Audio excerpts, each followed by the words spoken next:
kan. Oke. Nah, teman-teman, dari teman-teman nih kan, mungkin ada yang udah tahu gitu tentang front end developer tuh kayak gimana.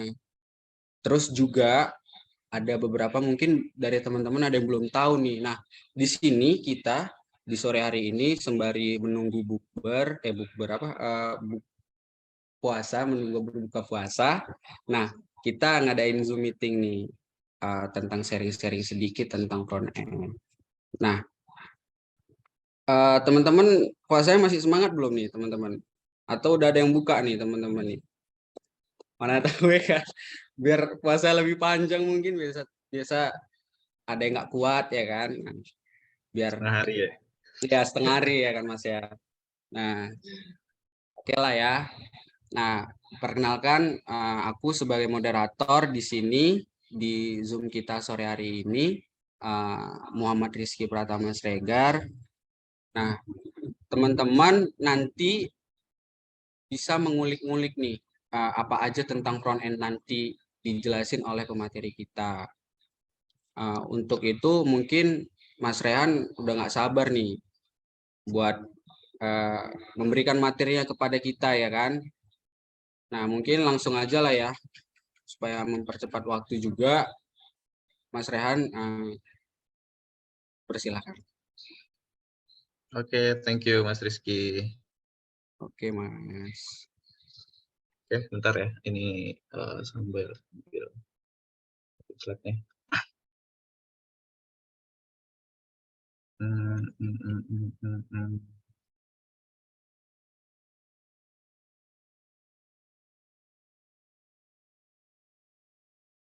Udah kelihatan guys?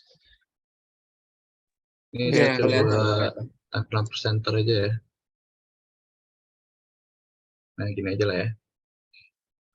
Oke, kalau gitu langsung kita mulai aja. Assalamualaikum warahmatullahi wabarakatuh, teman-teman. Waalaikumsalam Sebelumnya makasih ya warahmatullahi buat wabarakatuh. teman-teman UMSU. Akhirnya alhamdulillah sudah bisa contribute lagi di GDSC setelah berapa lama ya? Waktu itu terakhir kalau nggak salah 2 tahun yang lalu sih saya gabung juga di GDSC ini. Kalau nggak salah di tahun 2019 ya. Gitu. Alhamdulillah sekarang dapat kesempatan lagi dari teman-teman GDSC UNSU. Makasih udah di invite ya. Jadi akhirnya sekarang bisa sharing insya Allah sama teman-teman semuanya tentang ini ya, memulai atau pengenalan tentang front end development itu kayak gimana gitu. Nah, tapi sebelum kita mulai ke intinya, mungkin disclaimer dulu kali ya, kalau ini adalah bahasannya itu basic gitu ya, dan kita mungkin nanti nggak akan begitu praktikal teman-teman. Mungkin ada sih kayaknya ngoding-ngodingnya dikit gitu ya, kayak kalau diperlukan. Nah, Iya. tapi di sesi kali ini kita lebih nekenin aja mungkin kayak best practice-nya kali ya.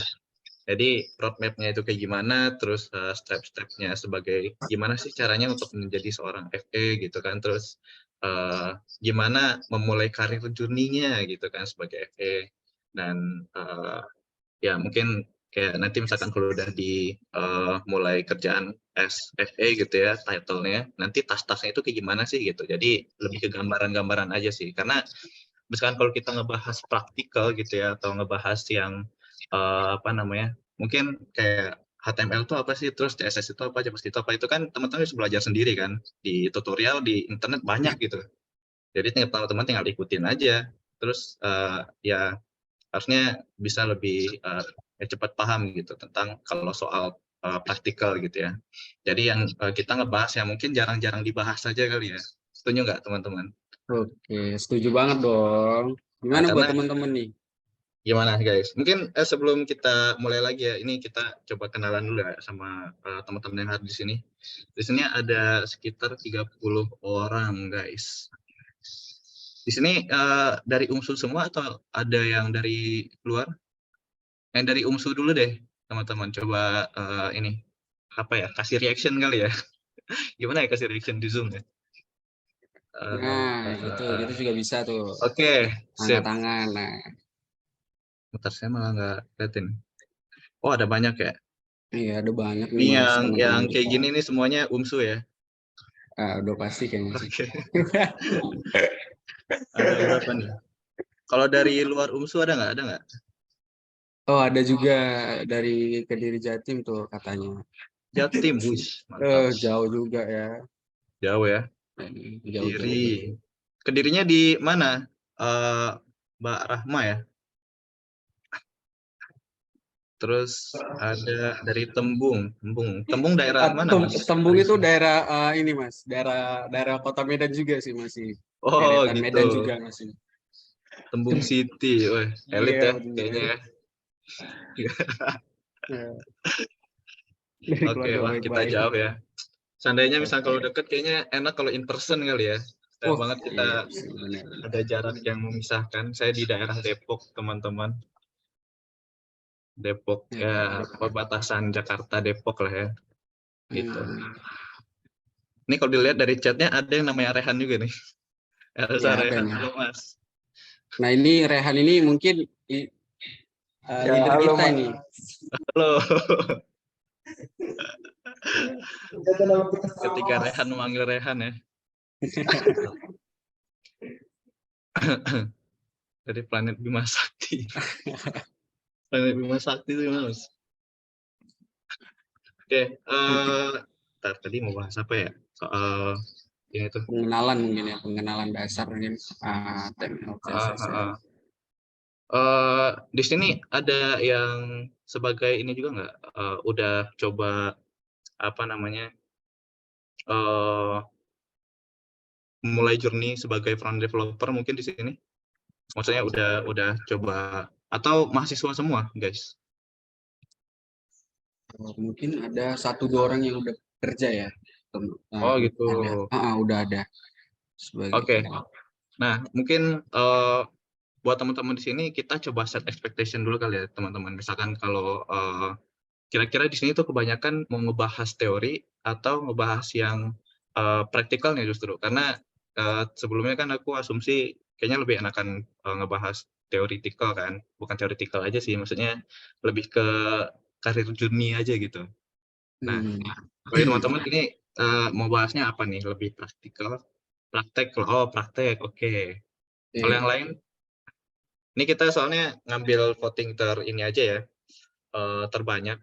Misalkan kalau emang seimbang ya udah kita nanti ngebahas karir Hmm. juga, terus ngebahas praktek juga. Kalau prakteknya kalau aku lihat dari Mas Riko Zaki Santoso ya, katanya lebih ke praktek. Nah prakteknya nanti kira-kira mau ngebahasnya apa nih Mas? HTML, CSS, JS aja atau apa? Masih semester 2 lagi nyari jati diri, mantap. Semoga habis ini ya. Tadi siapa tuh? Oh, Mbak Rahma. Semoga habis ini bisa memantapkan hatinya sebagai FE nanti mulai Wih, karirnya. saya ngerasainnya agak berat ya. Tapi mudah-mudahan Kalau Mas teman-teman Rizky gimana ya, kemarin Mas? Kan setelah ikut binar nih, ya setelah terus binar ah, belum belum nerapin sih, tapi masih latihan-latihan sedikit lah, tipis-tipis gitu ya kita bilang ya. latihan Latihan tipis-tipis, tipis-tipis ya siap, kan. Nah, siap, siap, supaya siap. supaya ada lah nanti buat entah kepake gitu mungkin kita bilang ya kan, kepake mau Ya, kerja atau di mana di dunia front end juga ya kan di website gitu. I see. Eh, Astagfirullah. Boleh Lanjut praktek lanjut menggunakan lanjut lanjut. JavaScript-nya Mas untuk implementasian logikanya. Wah, ini menarik nih dari Mas Dimas nih. Nanti Hmm. mungkin kita akan coba apa ya, belajar via competitive programming kali ya. Mungkin kalau Hmm. teman-teman ada yang tahu HackerRank gitu kan atau LeetCode, Yes. nanti mungkin buat belajar JavaScript-nya, buat mengasah logikanya bisa nanti pakai platform itu. Iya. Perjalanan Kak di web developer gimana? Oke. Ya, implementasi logika pemrograman untuk project front end. Oke. Wah, kayaknya di sini seimbang ya, 50% praktek, 50% bahas karir Iya, gitu. 50-50 ya Mas ya. 50-50. Ya udah nggak apa-apa, nanti kita coba mix aja.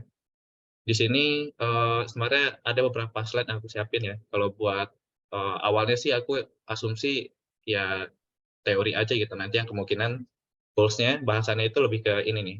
kita ngebahas soal front end ya in a nutshell ya, singkatnya front end itu kayak gimana sih gitu. Terus roadmap-nya apa, terus gimana memulai karir sebagai journey sebagai FE, terus nanti kita breakdown lagi nanti persiapannya apa aja kayak bikin CV, terus portfolio. Nah, ini kan kadang juga soal portfolio terus kita mulai karir junior apalagi sebagai ini ya fresh graduate ya.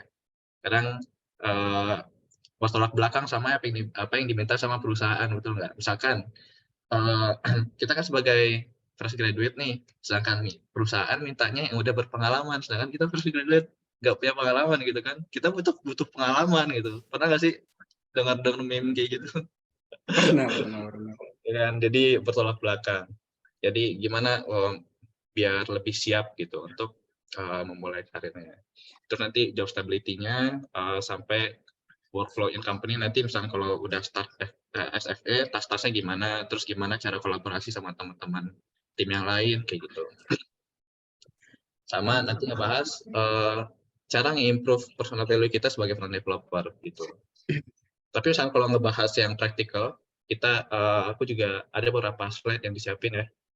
Nah, ini sebenarnya slide yang udah cukup lama. Ini aku buat di 2019 waktu itu ketika ada kesempatan buat sharing di Universitas Trilogi. Jadi SC dulu tuh namanya masih di SC ya guys, belum ada DSC Google ya. ya. Belum ada Google ya. Jadi udah lama banget. Udah lama banget ya. Iya, jadi ini sekalian nostalgia dikit ya pas masa-masa di Nostalgia, SC. boleh. Udah 4 Ingat tahun lama ya. lalu ya. Lama banget. Jadi nanti kemungkinan misalnya kalau ngebahas praktikalnya, ya ini sih nanti HTML itu apa, terus kalau di breakdown nanti best practice-nya apa untuk HTML, terus CSS, sampai JavaScript ini ada banyak banget nih, ada sekitaran hampir 70 slide. Jadi kayaknya karena waktu kita yang terbatas, kita bahas yang penting-penting aja ya nanti soal kalau emang mau bahas soal praktikal ya gitu. Terus ada juga di sini ini yang kita dapetin dari Binar ya, Mas Rizky ya. Iya. Ini ingatnya masih Disebut ingat dong. nggak? Oh, ingat. Alhamdulillah masih ingat. Cuman disebut ya kan. Bootcamp-nya Iya. disebut ya. Ini emang kalau dari slide-nya Kangen cukup ya. lengkap sih. Iya, Lengkap sih. cukup lengkap sih. Rizky juga kemarin sempat simpen juga untuk file dari Iya. Bina kemarin. Betul. Oh ya, teman-teman di sini kita sifatnya ini aja ya. Belajarnya apa ya istilahnya? Apa sih tektokannya biar enak gitu. Gimana sih ininya? Bahasanya tuh interaktif aja. Interaktif. Sampai lupa. Kita interaktif aja belajarnya. Jadi misalkan kalau nanti jadi aku nggak full ini ya ngebahas slide-nya, tapi misalkan kalau teman-teman ada pertanyaan di tengah-tengah materi itu boleh aja nanti disanggah aja, misalkan di chat mungkin nanti Mas Rizky boleh minta tolong ya dipantau misalkan kalau ada yang nanya. Boleh masuk. Ini aja. Boleh. Terus misalkan kalau ada yang open mic langsung open mic aja nggak apa-apa. Jadi kita misalkan kalau interaktif lebih enak ya buat apa tektokannya gitu. Jadi teman-teman yang punya pertanyaan nggak misal kalau disimpan-simpan takutnya nanti lupa di akhir gitu. Tapi di sini kita langsung disampaikan aja nggak apa-apa gitu ya. Oke, kalau kita ngebahas soal nih sampai lupa soal perkenalan diri. Oke, sebelum mulai mungkin aku coba perkenalin diri dulu ya. Kalau apa namanya? Aku sebagai front developer sekarang itu di Badan Interaktif. Aku mulai karir dari 2016 kurang lebih front end itu 4 tahunan ya, 4 tahun kurang lebih. Jadi waktu itu awalnya aku kerja bukan sebagai front end developer dulu guys, tapi sebagai web designer dulu awalnya. Dulu kan pas itu mulainya di tahun 2017. Waktu itu masih belum ada kenal yang namanya Figma ya. Tapi jadi misalkan kalau disuruh buat bikin desain website gitu atau mockup, waktu itu masih pakainya Photoshop. Oh, pakai Kalau Photoshop ada ya. Figma atau UX design wah itu kayaknya enak banget. Enak. Dulu tuh pakai Photoshop itu struggling banget sih. Nggak ada template, nggak ada bikin komponen, waduh ribet. Nah terus di waktu itu sebagai web designer di IGLO, namanya Indosabar Global Technology ya. Terus setelah itu di 2019 aku resign, memutuskan buat lanjut pendidikan sebagai pendidikan di ini sih, apa ya, kan dulu aku masih lulusan SMK ya, jadi belum ada kesempatan buat kuliah. Jadi pas lulus SMK itu aku nggak ini sih sebenarnya ikutin ini sih SBM ikut, terus juga ikut beberapa tes-tes masuk universitas negeri gitu ya. Cuman ya qadarullah ternyata nggak ada yang terima gitu. Jadi ya udah akhirnya memutuskan buat lanjut kerja gitu sih. Dan awalnya pas mulai kerja itu kan fresh graduate juga ya. Udah fresh graduate SMK juga fresh graduate-nya. Jadi bingung tuh mulai nyari pengalaman kerjanya gimana. Jadi waktu itu aku mutusin buat ngelamar kerjaannya cari di apa ya kalau nggak salah LinkedIn apa Jobstreet gitu. Di Jobstreet itu karena aku tertarik sama dunia web ya udah semua job yang berkaitan sama web aku apply semua klik bodo amat latar belakangnya apa deskripsinya Ya. apa yang penting klik. Oh gitu juga ya. Nah, jadi Tapi dari terkendalanya pernah Mas selama apa? mencoba, terkendala Mas selama nyoba di dunia front end ini gitu. Terkendala apa nih maksudnya nih? Ya Lebih ke tentang, ngelamar pekerjaannya atau nah iya pengalaman kerjaannya selama nah coba-coba. itu dia. Itu menarik pembahasannya nanti Mas. Hmm. Itu kendalanya sih pas udah memulai ini ya, job sebagai web designer itu sampai akhirnya ada konflik dengan atasan. Oh, sempat ada Nanti lah konflik ya itu juga. dibahas ya. Jadi pas apply itu semua yang berkaitan sama website, ya udah aku klik semua. Jadi nggak ngelihat detailnya kayak gimana segala macam. Dan alhamdulillah waktu itu dari sekian, mungkin waktu itu ada puluhan lamaran kali ya aku coba apply semua dari sekian puluh, cuman ada alhamdulillahnya ada sih yang nawarin gitu ya, ada sekitar 5 atau 6 gitu. Ya udah dari beberapa itu aku coba tesnya satu persatu dan alhamdulillah dapatnya di yang Iglo ini. Nah, dan ketika mulai karir sebagai web designer di Iglo ini, ternyata awalnya kan ini ya pas tes di sini, tesnya itu bikin user interface website aja tapi pakai codingan gitu. Awalnya itu nggak expect kalau web design itu ya bikin mockup pakai Photoshop atau ya high fidelity lah ya. Dulu tuh nggak ada kepikiran pas awal ngelamar. Ternyata pas kan pas ngelamar ini nih aku apa ngerjain tasnya codingan gitu kan. Alhamdulillah di ACC. Alhamdulillah diterima juga akhirnya. Dan pas mulai kerjaan tugas-tugasnya ternyata bertolak belakang sama apa yang dites. Bukannya bikin user interface pakai codingan, tapi ternyata ya itu tadi bikin mockup high fidelity gitu. Jadi dengan desain sense yang kurang ya waktu itu, dulu tuh taunya codingan aja dan misalkan kalau ngebahas soal layouting terus komponen segala macam itu masih kurang banget. Jadi pas ketika ada suatu task disuruh sama atasan ada yang di luar apa namanya nggak sesuai ekspektasi atasan gitu. Akhirnya beberapa kali ditegur segala macam. Tapi di samping itu alhamdulillah akhirnya dapat banyak pengalaman saya akhirnya tahu flow-nya kayak gimana misalkan ke web design segala macam. Jadi emang itu sih kendalanya Mas Rizky tadi. Lambat laun itu akan menyesuaikan juga nanti kita akan adaptasi sama kendala itu dan kita bisa apa ya akhirnya bisa ya itu tadi menyesuaikan itu sih. Terus setelah itu aku lanjut kuliah di 2018 waktu itu aku 1,5 tahun ya di sini. Terus aku karena masih ada keinginan buat kuliah, ya udah aku resign, terus coba lagi buat ikut SBM, ikut tes politeknik, dari sekian banyak tes, ternyata nggak diterima juga kebanyakan. Dan Memang untungnya di beberapa kesempatan ada, ini kesempatan terakhir nih gitu, ada yang namanya tes, aku lupa sih namanya, tapi dia SBM gitu, cuman ini untuk politeknik UMPN kalau nggak salah. Waktu itu aku coba ikutin apply lagi tes di PNJ waktu itu. Alhamdulillah keterima waktu itu setelah dari Iglo ini lanjut kuliah di PNJ. Jurusannya, nah ini soal jurusan waktu itu sebenarnya salah jurusan. Aku mau ngambilnya teknik informatika sih sebetulnya.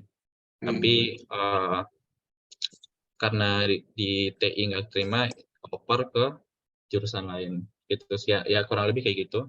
Terus di PNJ aku nggak full kuliahnya waktu itu karena salah jurusan ya, jadi nggak begitu fokus di kuliah dan akhirnya nilainya jeblok. Karena nilai jeblok, akhirnya di DO. Sebenarnya sebelum DO itu emang ada keputusan buat keluar sih. Jadi misalkan kalau di DO itu nggak begitu masalah banget. Dan setelah DO baru lanjut lagi kerja sebagai front end gitu.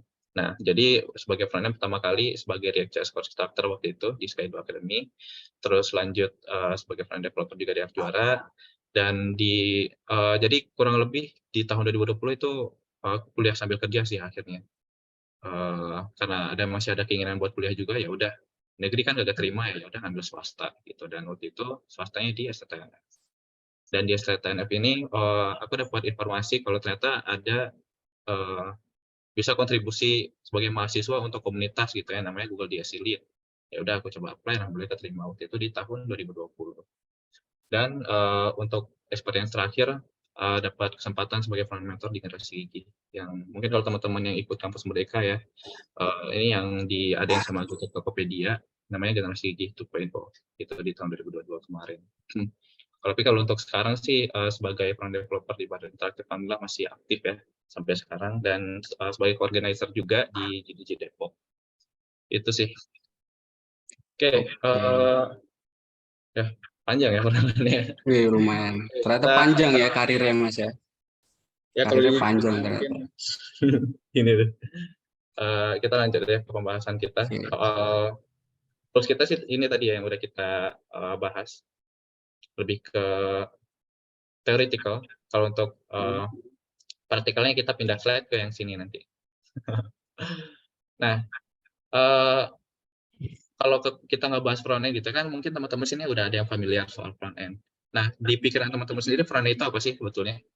Ada yang mau sharing nggak? Mungkin di kolom komen atau open mic apa-apa?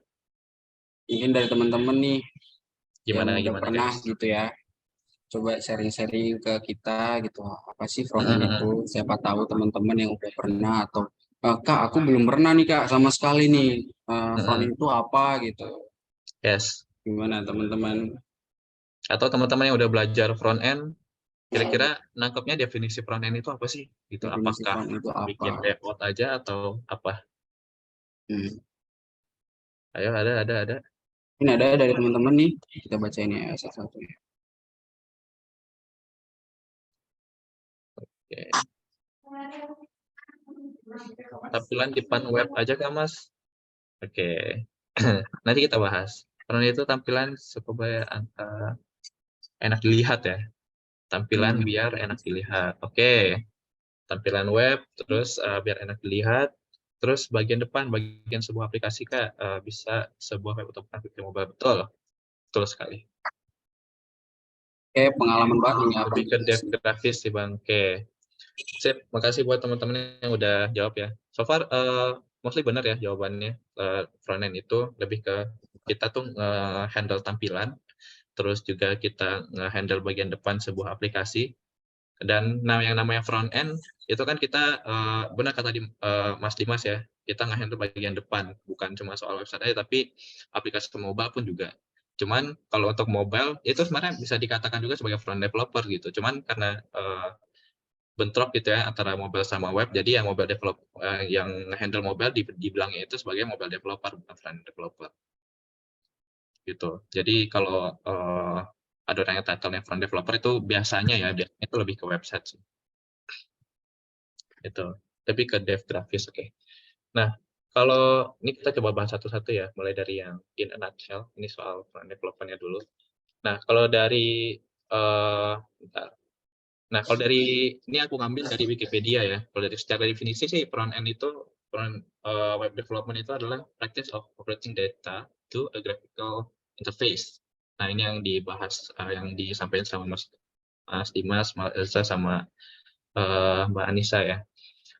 Through the use of HTML, CSS, and JavaScript so that users can view and interact with the data.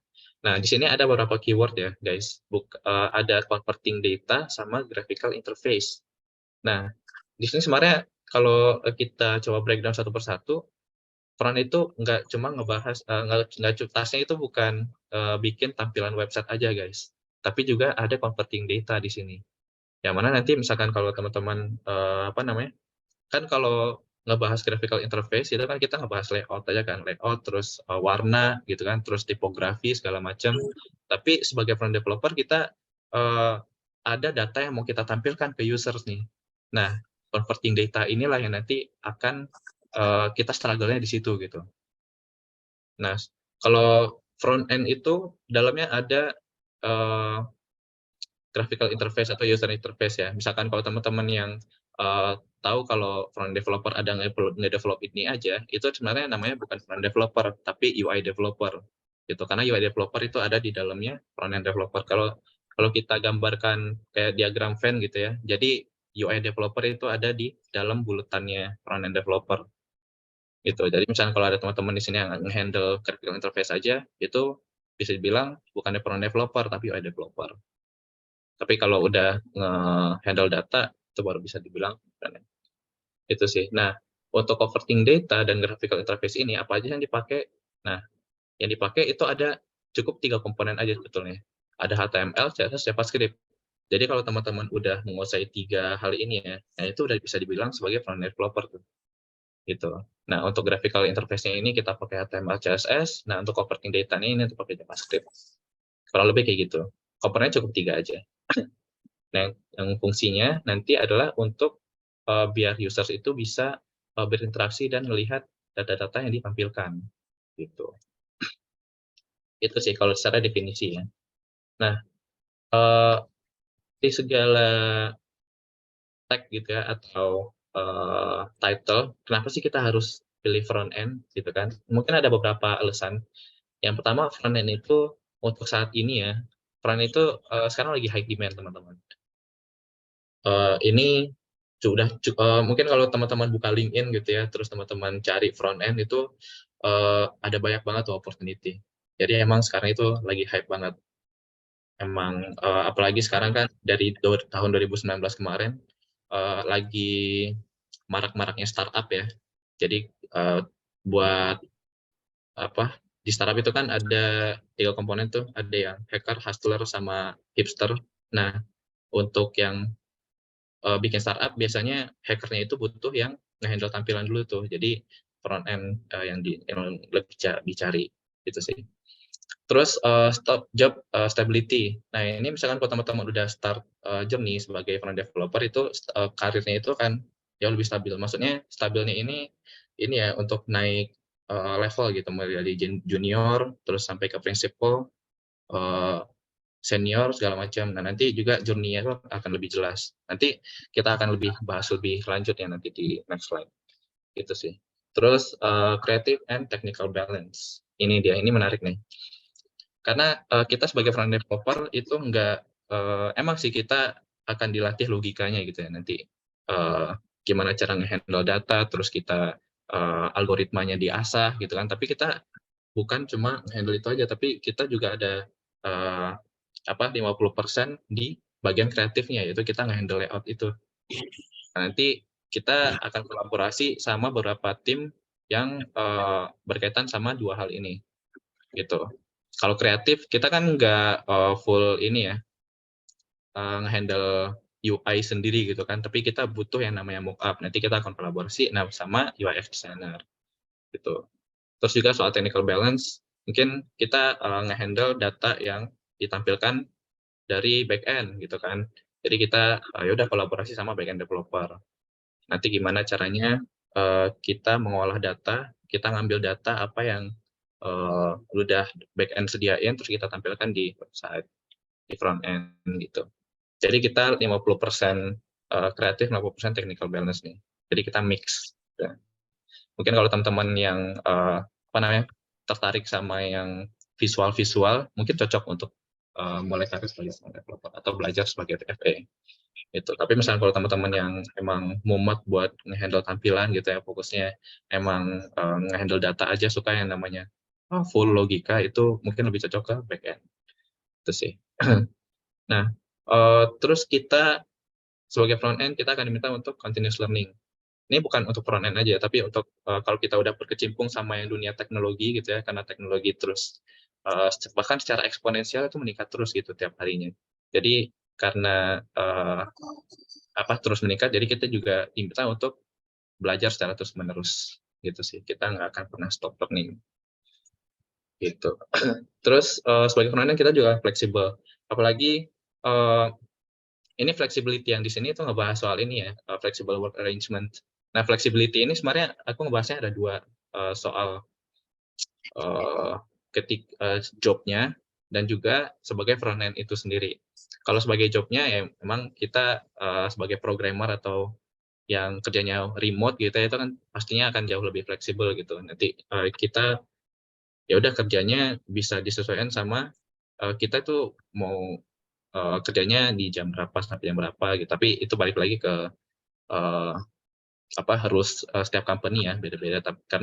Tapi mostly emang fleksibel sih work flexible hours gitu buat kerjanya. Jadi emang lebih bisa nge-provide buat kita itu work life balance ya. Walaupun sebenarnya nggak ini ya kayaknya ribet gitu antara work sama life itu bisa balance. Itu sih. Itu kan dari kerjaan ya. Kalau flexibility sebagai front end-nya itu sendiri, itu kalau kita udah ngebahas yang namanya JavaScript, JavaScript itu sekarang itu enggak cuma buat ngebikin website aja sebenarnya teman-teman. Tapi dengan kita kenal JavaScript sebenarnya kita udah bisa dibilang bisa membuat semua lini teknologi ya. Misalkan machine learning pakai JavaScript bisa. Terus bikin mobile apps pakai JavaScript, bisa pakai ini ya React Native gitu kan.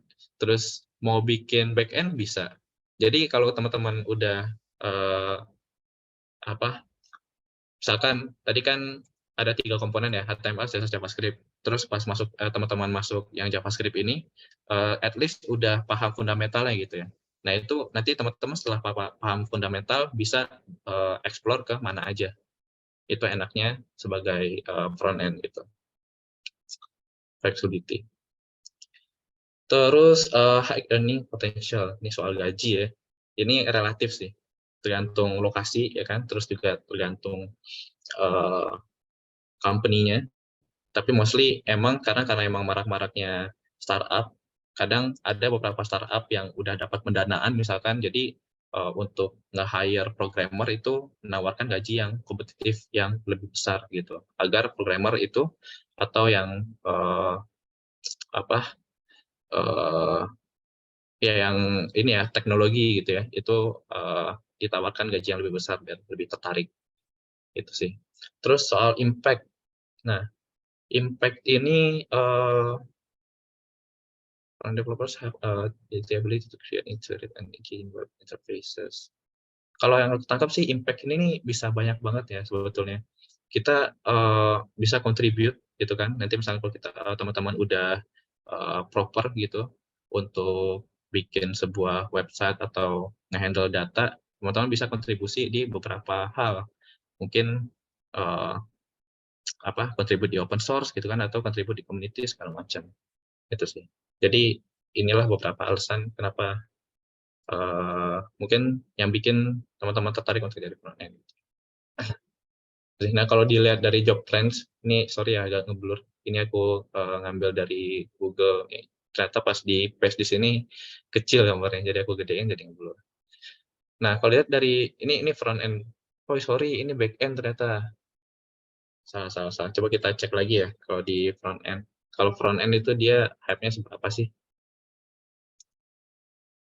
Job trends SFE 2023 Indeed. Nah, ini dia. Ini kalau dilihat dari survei ya. Ini software development. Kita cari yang front end. Ini teknologinya. Kalau nggak salah tadi aku dapat beberapa chart gitu ya. Kalau beberapa waktu belakang, front end itu meningkat tajam gitu chartnya. Ya, kurang lebih ini sih. Ini salah ya gambarnya back end, harusnya front end. Tapi itu tadi, harusnya untuk saat ini hype-nya itu lebih meningkat lagi, itu. Terus, nah ini dia. Kalau kita ngebahas yang front end pasti ada yang namanya back end ya kan. Nah, cuman ada beberapa kesalahpahaman antara pemahaman soal front end dan back end ini. Nah, ini ada analoginya sih buat mungkin teman-teman yang masih bingung gitu ya perbedaannya apa. Nah, analoginya itu kayak panggung kali ya. Jadi misalkan kalau ada suatu event yang diadakan di sebuah panggung, nah yang dilihat sama pengunjung itu kan apa yang ada di sini aja kan. Ini front end-nya nih gitu. Tapi di belakang front end itu ada beberapa tim yang bekerja apa namanya? Untuk gimana caranya yang biar bagian depan ini tuh maksimal gitu kan. Ada audio, ada editor gitu kan, terus ada FOH segala macam. Biar nanti pengunjungnya itu bisa satisfied gitu sama event yang diadakan. Nah, itu sama juga halnya back end dan front end. Nanti front end itu akan kolaborasi sama yang back end. Back end itu akan menyediakan beberapa data yang mungkin bisa mensupport ini ya front end untuk menampilkan data yang diperlukan. Itu nanti uh, apa namanya kita tinggal ngolahnya itu aja gimana gimana caranya biar user itu enak buat melihat data yang ditampilkan. Itu sih. Kalau di sini analoginya nangkep lah ya gimana perbedaan antara front end sama back end-nya. Ini ada beberapa analogi lagi. Nah, ini front end, back end gitu ya. Kadang UI-nya bagus, belakangnya berantakan. Tapi akan lebih bagus lagi kalau back end-nya bagus ya. Gitu.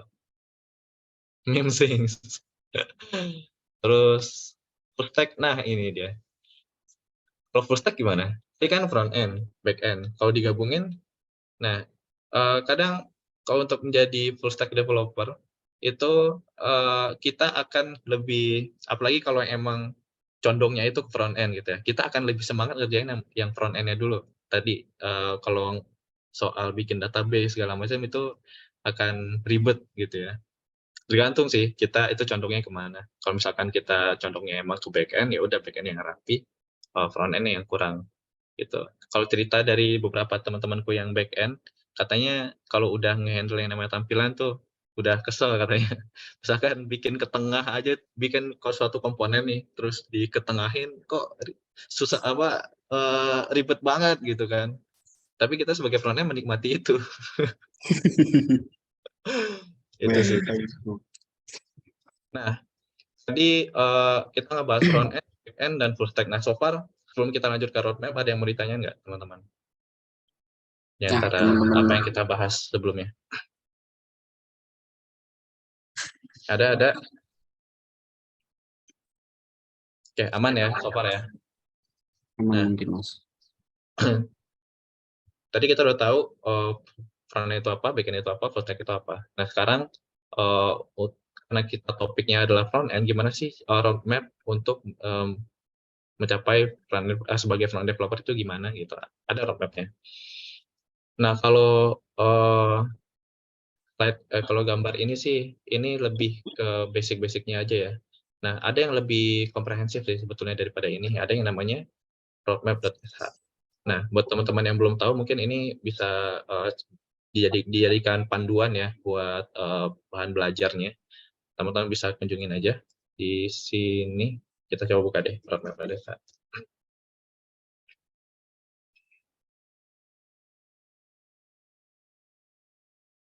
Nah, ini analogi selain yang backstage, yang event tadi sih ya.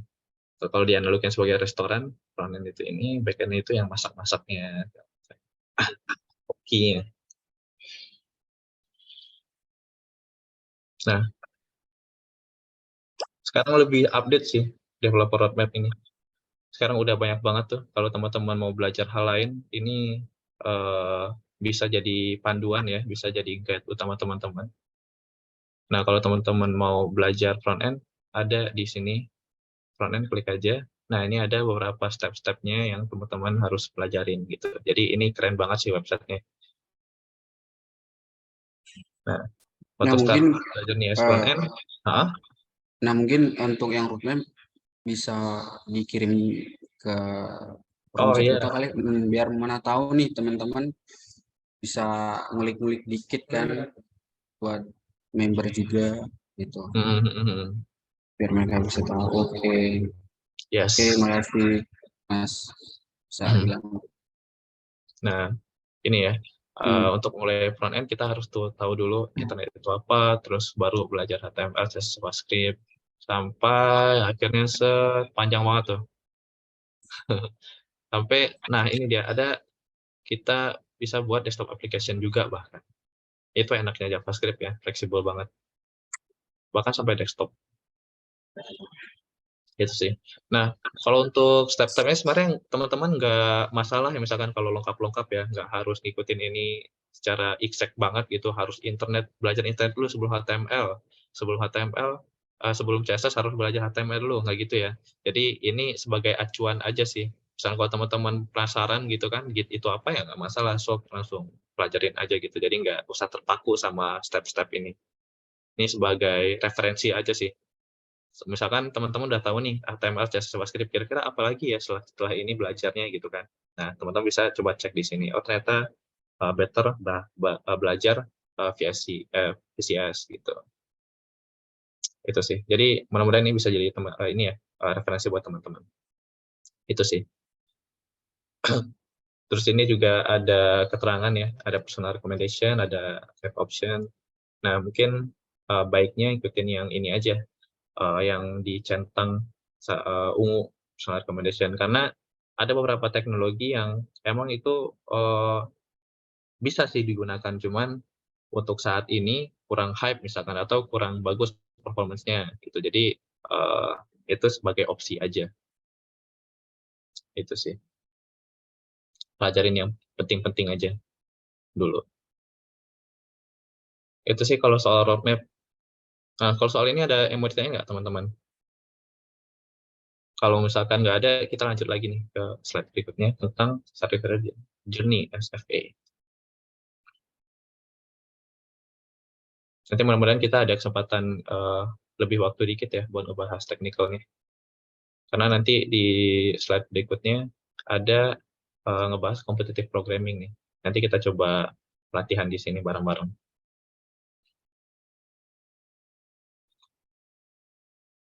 Ada ya, aman? Nah, kalau kita ngebahas career journey, nah mungkin ada beberapa step-step atau beberapa tahapan yang akan kita bahas juga nanti. Yang pertama preparation, terus job stability. Job stability ini tuh lebih ke pengenalan ini ya, gimana caranya ketika kita awal sebagai junior terus naik level ke mid level misalkan, terus dari mid level ke uh, lead atau senior gitu kan, nanti kita bahas di sini. Terus workflow in company, nanti misalkan kalau uh, udah dapat title nih sebagai FA, nanti gimana sih kolaborasi sama timnya, terus task-tasknya ada apa aja gitu. Terus yang akhirnya kita ngebahas cara meningkatkan personal value kita sebagai FA. Preparation. Kalau preparation pasti ya, mungkin sebelum kita apply, kita perlu siapin dulu CV, portfolio, gitu kan. Nah, terutama buat teman-teman yang fresh graduate, itu penting banget sih yang namanya portfolio ya. Itu akan menjadi nilai plus teman-teman justru. Beda sama yang udah experience. Kalau yang udah experience itu akan dilihat dari ya pengalaman kerjanya, terus di kerjaan sebelumnya itu udah ngasilin impact apa aja gitu sih. Ini udah jelas lah ya untuk preparation ya. Terus juga apa namanya, kesiapan interview.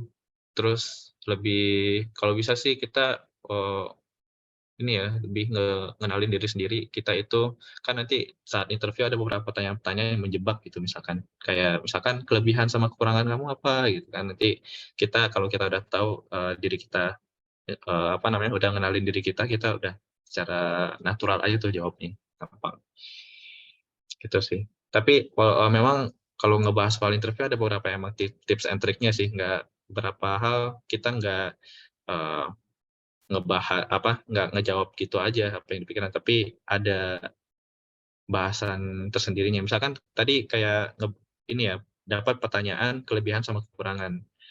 Kalau ditanya kayak gitu, mungkin kita kalau soal kelebihan kita bisa aja jawabnya kita orangnya kolaboratif misalkan. Terus kita paham ini itu, terus kita ada pengalaman sebagai A, B, C gitu kan.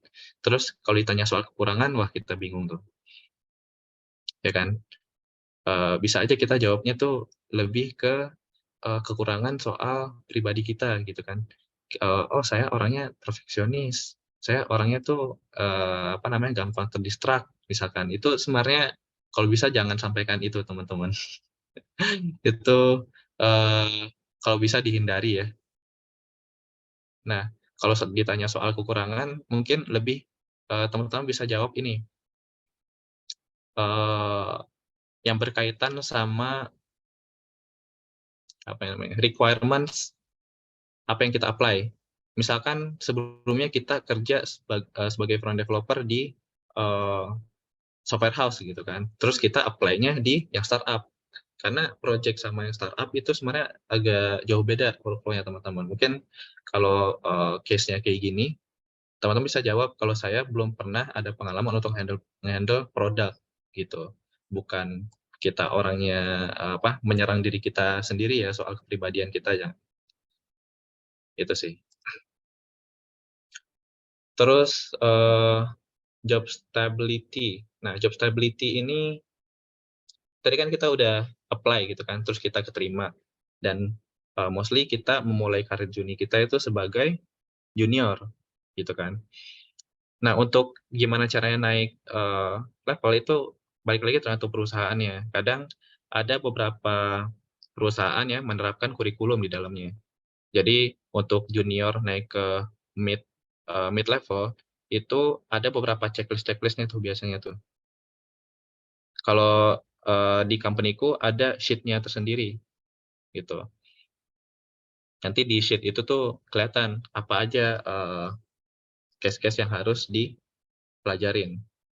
Ya ibaratkan mungkin gampangnya ini deh, yang di roadmap UDSH ini tadi. Misalkan untuk, junior level harus paham internet sampai basic usage of Git gitu. Terus untuk naik ke mid level, ya udah selanjutnya web security sampai ke yang modern CSS. Senior ini sampai yang ini, itu sih.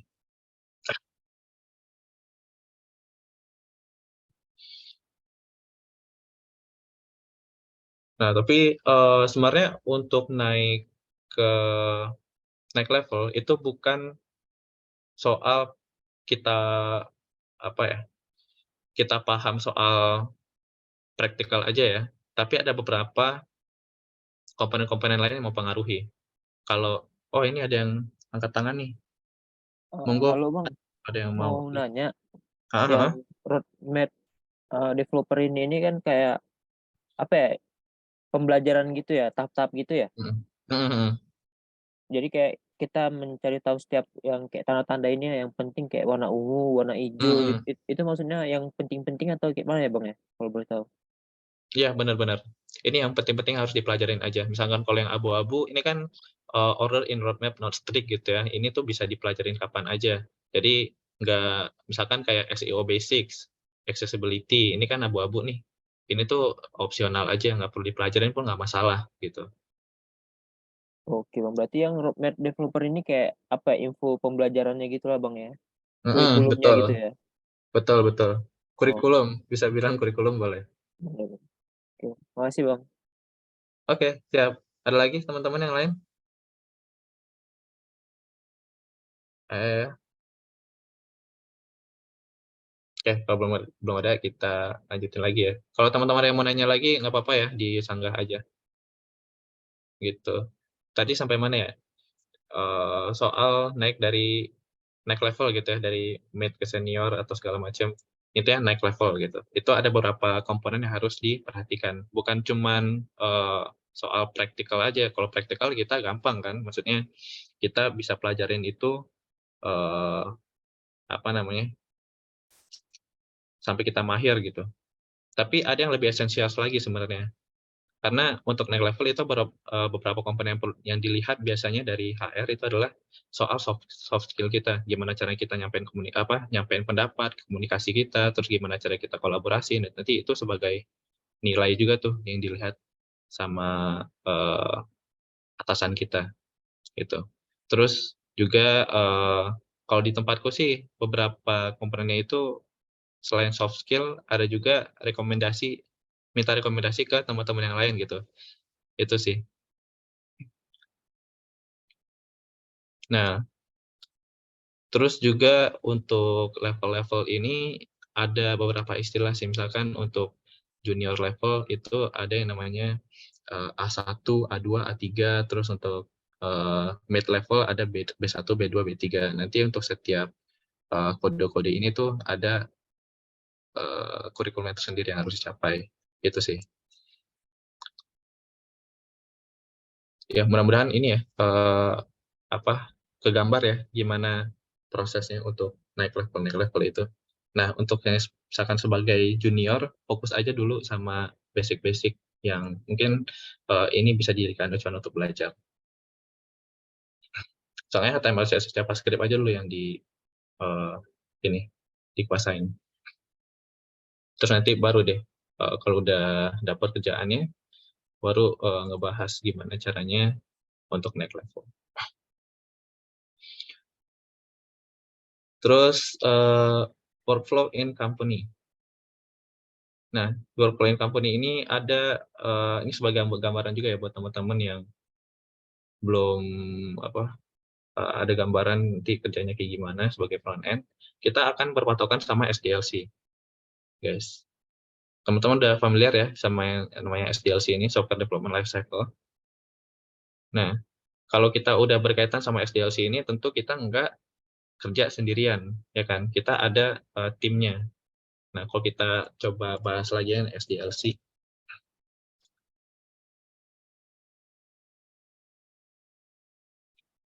Nah, ada planning, analysis, design, implementation, testing, integration, sama maintenance. Nah, kita sebagai front end itu fokus ke yang ketiga hal ini aja sebetulnya, yang 3, 4, sama 5. Yang planning sama analisis itu lebih ke project manager biasanya. Terus yang desain ini yang utama kerjanya itu UI designer ya. Tapi kolaborasi juga sama front end. Biasanya kita sebagai front end kalau ngebahas yang desain ini tuh kita ya lebih ke diskusi sih. Misalkan dari desainer udah bikin desainnya kayak gini, kira-kira bisa nggak ya diimplementasi sama front end gitu kan. Karena misalkan kalau nggak ada komunikasi, kadang suka ada cekcok tuh antara front end sama UX. UX sudah bikinnya sebegitu indah ya, sebegitu bagus animasinya segala macam, ternyata pas di develop sama front end, wah ini gimana cara implementasinya gitu kan. Jadi makanya perlu komunikasi antara ini. Itu sih. Terus baru deh misalnya kalau desainnya udah oke, PM udah setuju, terus front developer udah kira-kira dari desain yang ada nih bisa nih buat implementasi gitu, udah oke, baru dia lanjut ke implementasi. Nah, di sini baru kita kerja. Nah, terus kalau nanti ini tuh tergantung sih kita menerapkannya itu apakah waterfall atau agile gitu kan. Teman-teman udah familiar ya sama kedua hal itu ya. Waterfall itu apa, agile itu apa. Nanti akan diterapkan di implementation ini nih. Ini udah selesai, lanjut ke testing, integration, maintenance, segala macam.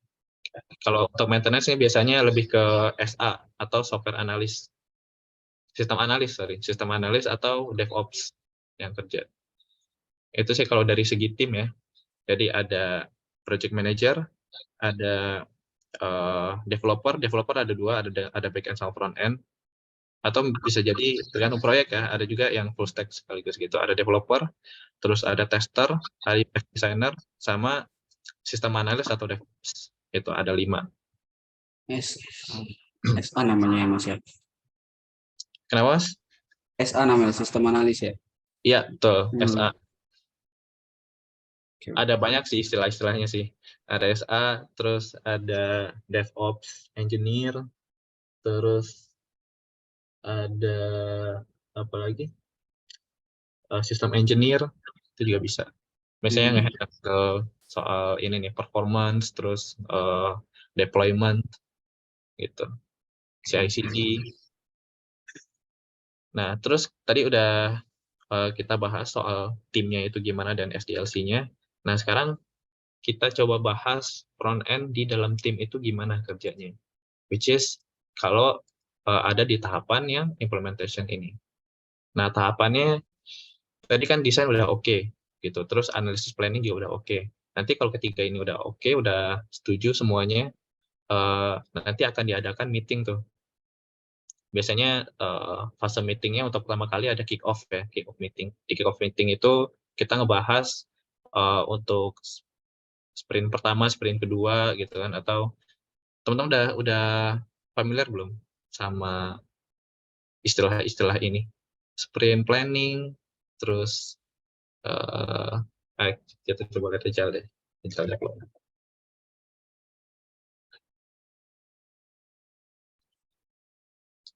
sebagian familiar mas, sebagian belum. Oh, oke.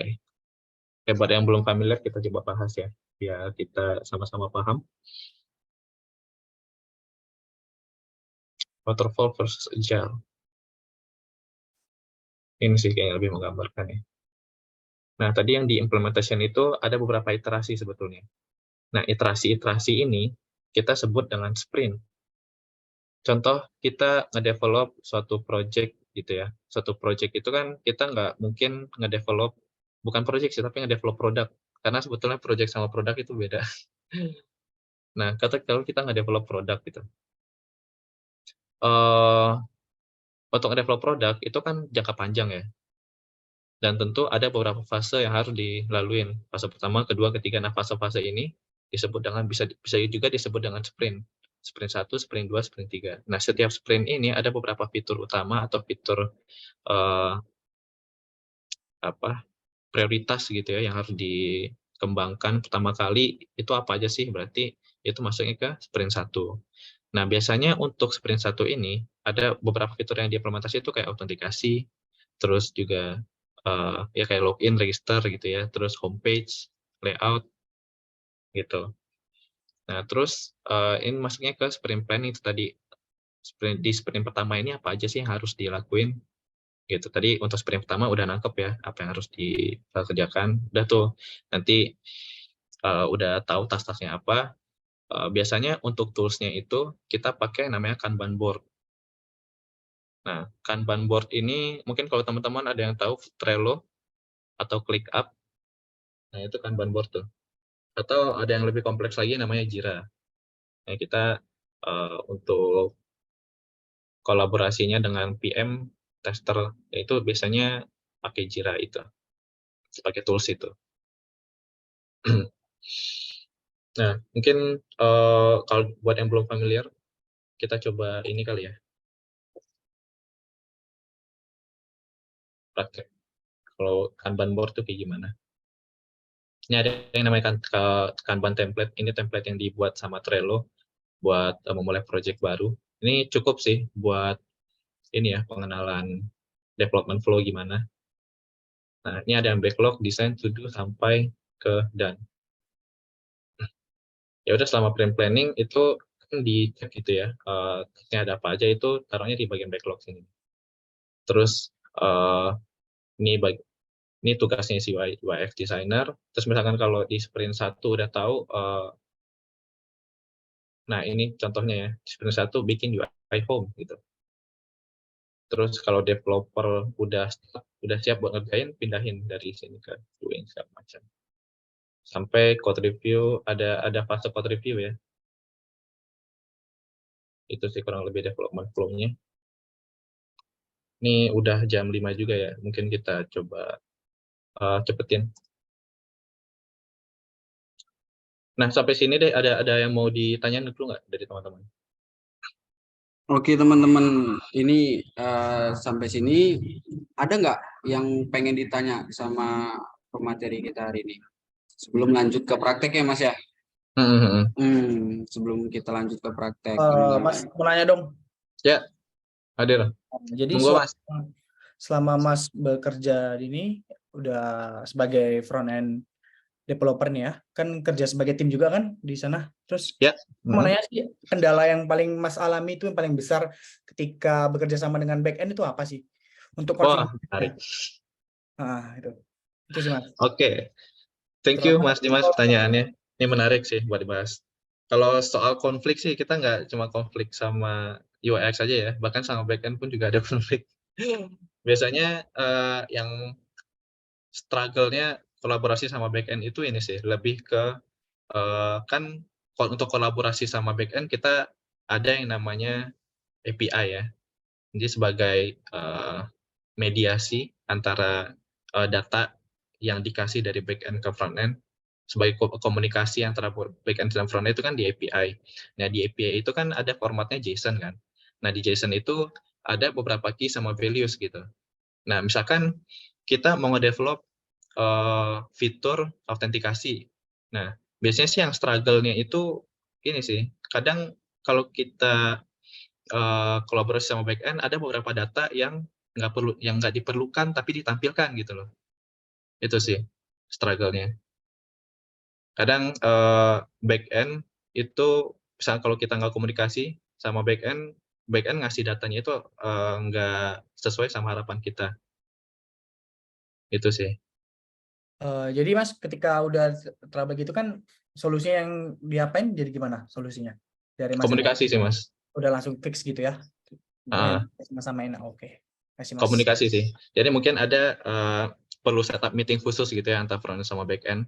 Karena backend kan dia pasti udah nyiapin ini sih kayak ERD gitu kan, terus flowchart segala macam. Nah kita juga perlu tahu itu. Terus dia ngebikin struktur database-nya kayak gimana. Nanti misalkan kalau udah ketahuan terus struktur database-nya gimana, data-datanya ada apa aja, nanti kita bisa request tuh ke backend untuk yang fitur autentikasi ini butuh tampilan butuh data yang ditampilkan cuma yang ini aja, jangan tampilin data yang ini ya karena nggak diperlukan gitu. Karena misalkan kalau ada data yang nggak diperlukan itu jadi redundant dan bikin kita bingung. Itu data ditampilkan buat apa sih gitu. Nah, jadi itu sih yang perlu dikomunikasikan, data yang ditampilkan. Kurang itu sih Mas Dimas. Kira-kira menjawab nggak ya? Menjawab Mas. Atau ada yang mesti? Terima kasih. Oke, Ya. Sip. Ada lagi teman-teman?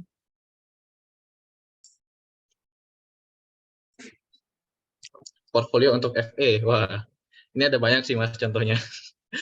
Portfolio, tapi portfolio itu ini ya, tampilkan yang emang penting-penting aja dan yang berkaitan sama tempat yang kita lamar aja gitu. Kadang kita emang punya portfolio banyak gitu kan. Semuanya kita tampilkan. Tapi kalau nggak berkaitan sama requirement perusahaan ya itu akan diabaikan akhirnya. Gitu sih. Bukan portfolio aja sih, tapi CV pun juga sama. Kalau untuk CV ini ya, kalau bisa teman-teman bikin CV-nya itu yang ATS friendly. Jadi nggak perlu tampilin gambar yang macam-macam, cukup teks aja. Tapi itu menggambarkan bagaimana teman-teman pengalamannya gimana gitu. ATS friendly.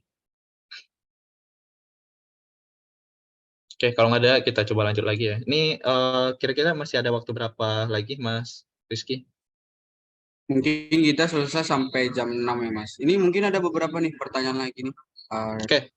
Kata dari Rahmat Sulistyo katanya yang ditanyain dari form chat. Nentuin API requirements antara EP dan BE sebelum proses develop app itu wajib nggak, Mas? Sebenarnya opsional sih. Opsional aja sih, Mas. Cuman ya untuk kolaborasi yang lebih bagus gitu ya, lebih baik dibicarakan gitu. Emang kalau bisa perlu ada proses itu. API requirements. Nah, untuk bikin API requirements ini, back-end sebetulnya ada beberapa tools yang mungkin bisa ngebantu front-end gitu. Contohnya adalah ngebikin API documentation. Nah, API documentation ini bisa pakai Swagger gitu kan, atau bisa pakai Postman kalau teman-teman tahu. Nah, itu sebenarnya udah cukup membantu sih untuk front-end. Itu sih sebetulnya untuk API requirements. Cukup ada API docs itu udah oke. Kira-kira menjawab nggak, Mas Rahmat? Atau ada pertanyaan lagi? Oke, sip, thank you. Ini ada lagi nih, PM sama UIX konflik nggak sih Mas developernya? PM sama UIX, maksudnya kita konflik sama PM atau UIX gitu Mas? Sama dua-dua role-nya atau konflik antara PM sama UIX? Sorry, bentar ya. Ini gitu. Ini sambil dengan aku mungkin kalau teman-teman yang mau nanya silakan.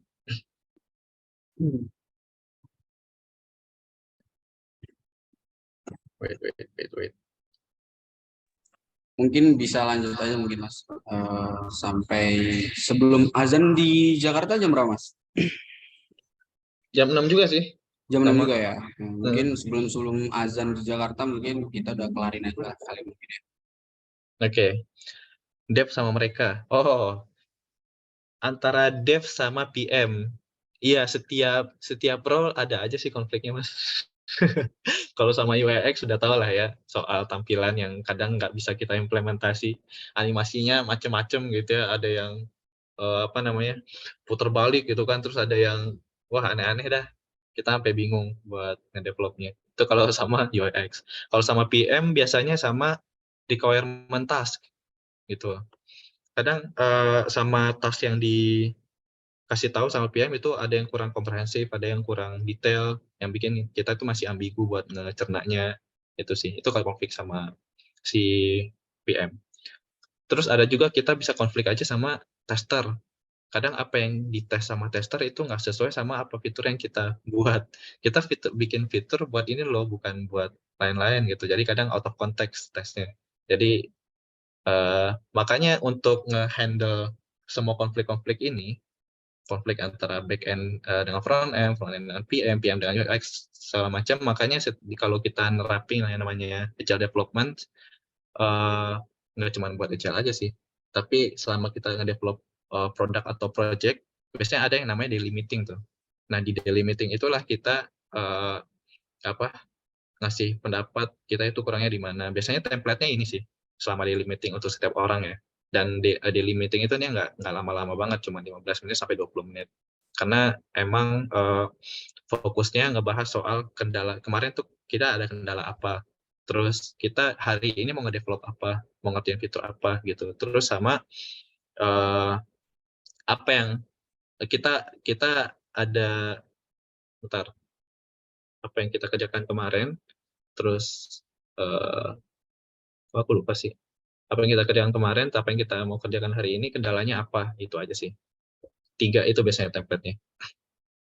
Nah, dengan 3 template ini tuh, dengan ketiga hal ini tuh bisa mengurangi konflik antara tim-tim lain dengan itu lain deh, komponen tim lain. Itu sih, Mas, konflik-konfliknya. Boleh handle konflik sih. Oke, semoga menjawab ya. Terus, kalau nggak ada lagi, kita lanjut ke yang how to improve your personal value. Nah, ini soal front end on the team tadi ya, task-task sebagai front developer itu ada apa aja sih? Mungkin kalau teman-teman tadi kalau kita jelas balik ke awal kita mulai, ada yang jawab front end itu nge-handle tampilan, ya kan? Terus ada yang bilang, apa tadi? Kita coba scroll ke atas. Tampilan web gitu kan, tampilan supaya biar enak dilihat. Nah, itu salah satu bagian dari tugasnya front end sebetulnya. Karena selain itu, ini kalau dilihat yang pertama creating responsive layout ya. Nah, kita juga kalau nge-develop layout bukan cuma sekedar nampilin apa yang dari mockup aja, tapi kita juga mikirin gimana caranya biar tampilan kita itu fleksibel di device-device yang lain. Kadang kan device orang beda-beda ya, ada yang screen-nya lebar, ada yang pakai handphone gitu kan. Nah, dengan kita handle responsive layout ini tuh, ini salah satu kerjaan kita gitu ya, yang ini emang cukup struggle juga, effort.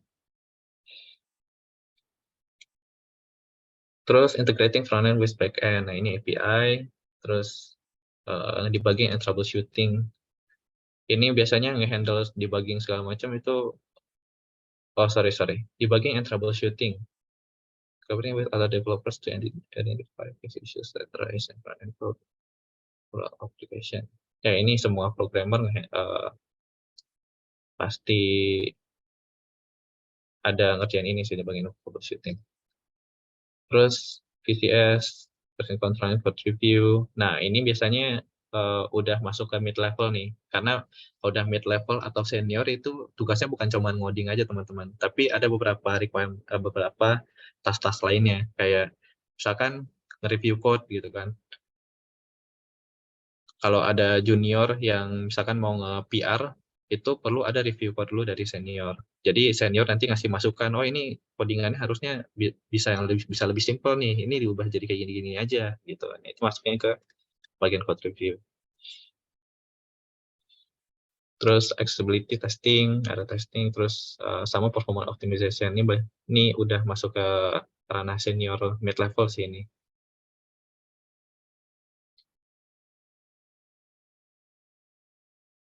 Gitu. Kadang kan kalau soal performance ini, kalau kita nggak aware gitu ya, kita bisa aja nge-develop gitu kan, develop produk, terus fiturnya jadi, cuman emang fiturnya jalan gitu, tapi kita nggak tahu apakah sistemnya itu performance-nya bagus nggak gitu, terus cepat nggak. Kadang kan user menggunakan aplikasi kita bukan cuma tampilan aja yang dilihat ya kan, tapi dari segi user experience pun juga penting gitu, seberapa cepat datanya tampil, terus apa namanya, gimana interaksi setiap page atau action itu kan juga diutamakan gitu. Nah, ini performance by minimizing load times, jadi kita perlu paham yang namanya memoiz gitu kan. Jadi kalau udah masuk ke mid ke atas, kita harus aware nih soal performance optimization. Bukan cuma handle layout aja akhirnya. Itu sih kalau sebagai front end. Jadi mungkin teman-teman sini mudah-mudahan lebih ke gambar ya front end itu kayak gimana, bukan cuma sekedar nge-handle tampilan aja ya, tapi juga nge-handle data, nampilin data dari back end, ngolah data gimana caranya biar performanya bagus gitu.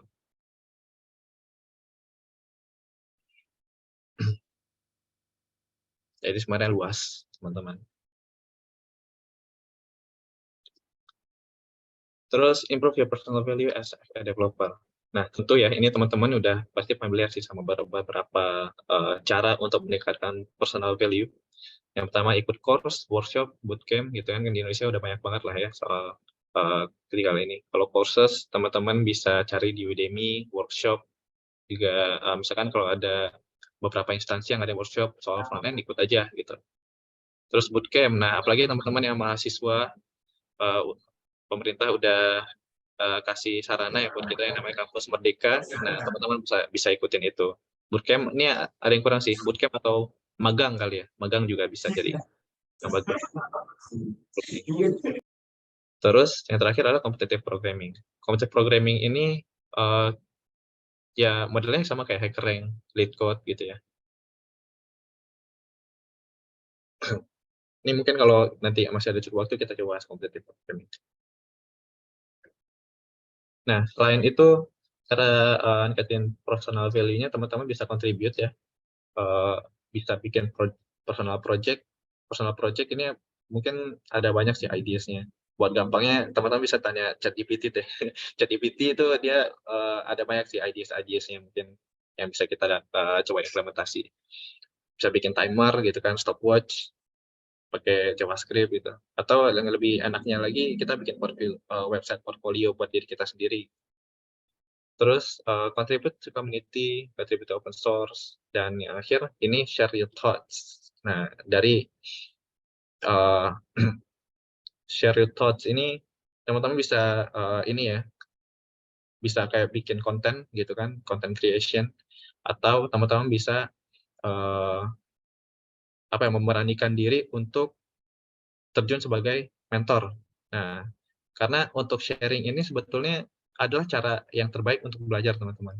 Kalau dari risetnya sih ini ya, mungkin kita akan cepat belajar kalau ini nih pyramid of learning. Kalau kita belajar dengan audio atau visual aja kita dapetnya 20% aja gitu potensi kita untuk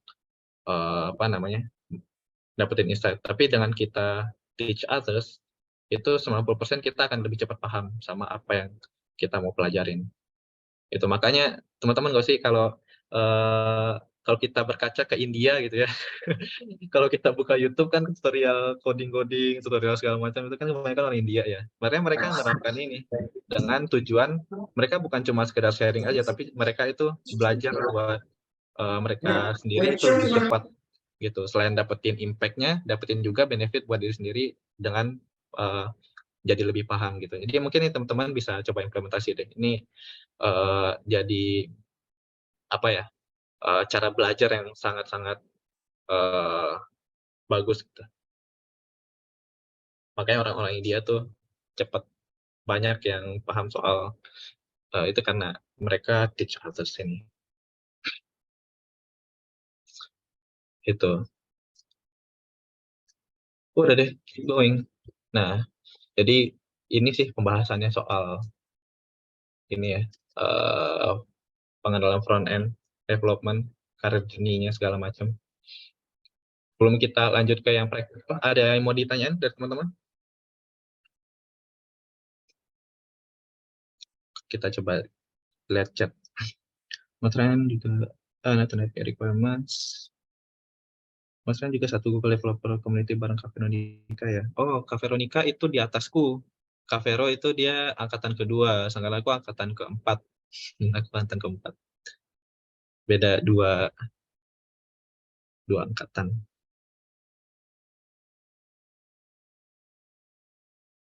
Mas Dimas berarti juga ini kah? Apa?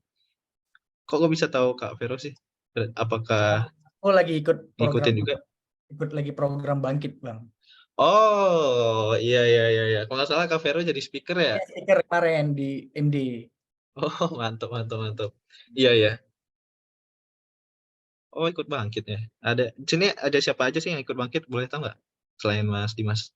Di kampus UMSU sih cuma 4 orang ya. Kalau di sini nggak tahu. Oh, ikut track apa Mas Dimas? Cloud computing. Makanya tadi aku nanya back end. Soalnya udah mulai dekat-dekat capstone kan. Mantap. Keren. Semoga sukses nanti Bangkitnya sampai selesai, Mas. Amin, Mas. Terima kasih. Kelas. ChatGPT our troubleshooting for programming. Oh, tentu. Ada yang menarik nih soal ChatGPT dan programming. Tahu sih beberapa fitur yang aku develop sekarang di kerjaan 80% pakai ChatGPT, guys. Jadi kita tinggal ini aja misalkan taruh prompt-nya apa gitu kan. Kita mau nge-develop fitur apa, tolong buatkan kode untuk autentikasi menggunakan teknologinya apa gitu, React.js kah atau kalau backend Express.js nanti ditulisin semua, kita langsung nyesuaiin aja. Berarti memang dilegalkan ya, Mas, untuk company ya? Penggunaan ChatGPT itu. Kenapa, Mas? Penggunaan Berarti ChatGPT company? Penggunaan ChatGPT untuk penulisan kayak gitu di dalam company, di perusahaan. Memang Dibolehkan atau enggak gitu, atau gimana? dilegalkan ya berarti. Iya, nggak masalah. Justru dengan ada ChatGPT ini, jadi kita lebih cepat nggak sih nge-developnya? Ya, benar. Karena dari segi perusahaan pun sebenarnya juga menguntungkan gitu. Karena ya, benar. jadi lebih efisiensi waktunya gitu loh. Jadi yang tadinya kita mikir sendiri gitu kan, terus kita cari-cari di Stack Overflow. Kadang kan kita copy dari Stack Overflow juga belum tentu work kan. Benar. Jadi ChatGPT ini emang sangat membantu sih.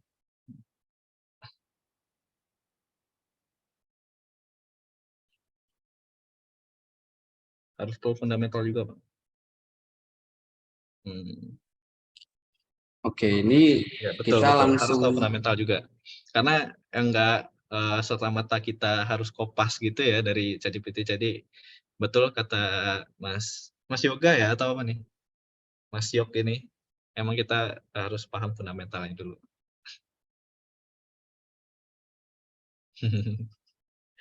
Gimana teman-teman, ada pertanyaan lagi?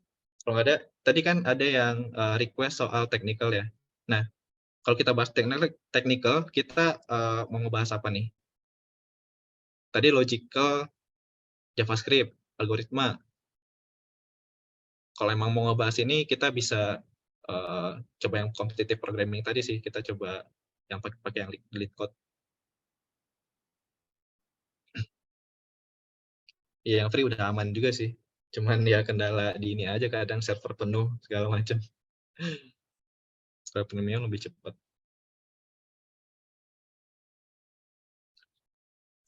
Oke, dari teman-teman ada lagi nggak nih kira-kira? Atau udah mentok? Atau Ya. yang mau request ini praktikal, yang Ah, boleh. ya ngebahas apa nih kita? Lead code aja nggak apa-apa. Atau bahas ini justru ke HTML CSS.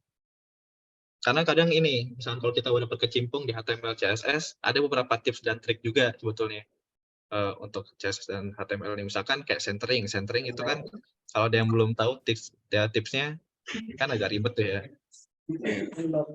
Mungkin itu juga bisa sebagai bahasan praktikal kita. Mau lebih ke apa nih? Jelasin fundamental dasar. Oh, berarti masih ke penjelasan mungkin ya Mas ya. Oke. Kalau ke praktek kayaknya terlalu cepat mungkin atau gimana nih? Kita coba bahas ini deh, kita coba buka slide yang ini ya. Yang mana ya? Let's begin the journey. Nah, ini HTML, CSS, oke. Kalau soal fundamental dasar, cukup ada, kita balik lagi tadi ya, kita mention lagi, kalau komponen itu cuma ada 3 aja untuk front end, HTML, CSS, JavaScript, oke. Nah, ini ada, aduh, ini ada kejauh lagi. Kalau aku tanya, ini jawabnya ya teman-teman. CSS, HTML itu sebuah bahasa pemrograman bukan sih? HTML enggak. HTML enggak, CSS? Enggak juga. Enggak juga. Kenapa tuh Mbak Anissa? Ada yang tahu nggak? Kenapa? Atau ada yang ngira HTML adalah bahasa pemrograman? Nah, jawabannya HTML, CSS itu bukan bahasa pemrograman. Betul kata Mbak Anissa ya, bukan bahasa pemrograman. Kenapa? Karena syarat-syarat untuk dikategorikan sebagai bahasa pemrograman itu adalah ada beberapa hal ya. Yang pertama di dalamnya itu ada kita bisa menerapkan algoritma di dalamnya.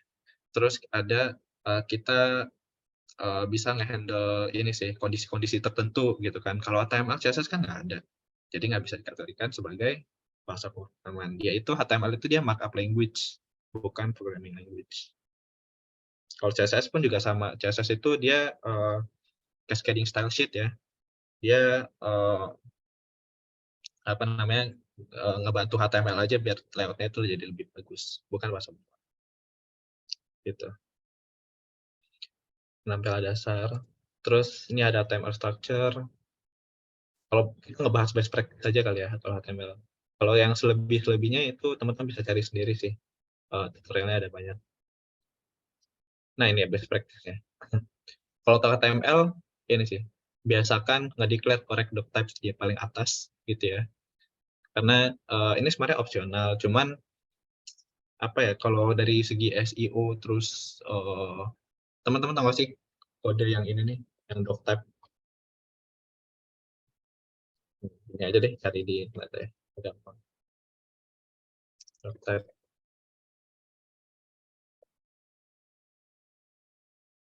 HTML best practice. Nah ini pakai boilerplate. Always close text. Jadi kalau bikin kode HTML, kadang kan ini ya kita buka bikin tag awalnya dulu, terus lanjut ke tag berikutnya gitu. Kalau itu kadang bikin ribet sih. Kalau bisa kita bikin tag pembukanya langsung aja sama tag penutupnya, terus baru tulis apa yang di dalamnya, konten-kontennya. Terus use attribute buat image, ini udah tahu ya. External image, press external style sheets with the head tag. Kurang lebih ini sih.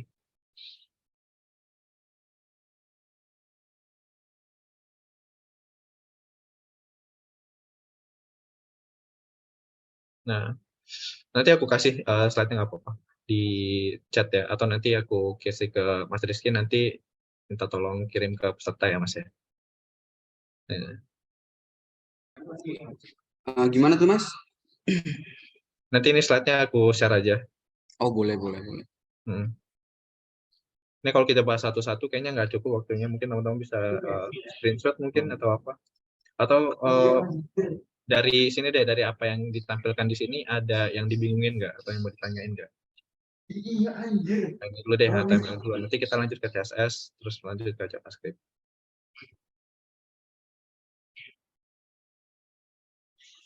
Fundamental dasar. Kalau dari Mas Riko, kira-kira maksudnya fundamental dasar tuh apa nih? Ngebahas HTML fundamental, CSS fundamental, JavaScript fundamental gitu-gitu atau gimana? Boleh dispesifikin lagi nggak, Mas Riko? Maksud dari meaningful text, ini menarik. Dari Mbak Tanti. Meaningful text. Nah, ini tuh apa ya, istilahnya adalah semantik sebetulnya. Semantik text. Use semantik meaningful text. Maksudnya semantik atau meaningful itu gimana? Karena kan ada beberapa section.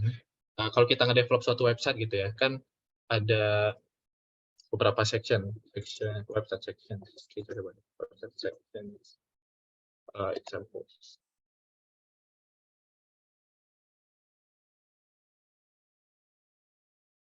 Nah, kalau dilihat sini, kalau kita pecah-pecah komponennya, ini kan ada yang namanya navbar, ya kan? Terus ini ada sidebar. Terus ini ada kontennya. Nah, gimana meaningful text itu? Gimana caranya kita menampilkan konten kita sesuai dengan teks yang ada? Teks yang ada. Maksudnya kita di sini misalkan mau bikin section sidebar misalkan. Nah, kan kalau di HTML itu kan ada beberapa semantik teks yang ini ya, misalkan di HTML5 itu ada yang baru, ada tag aside kalau teman-teman tahu ya, terus ada yang tag navbar, semantik text.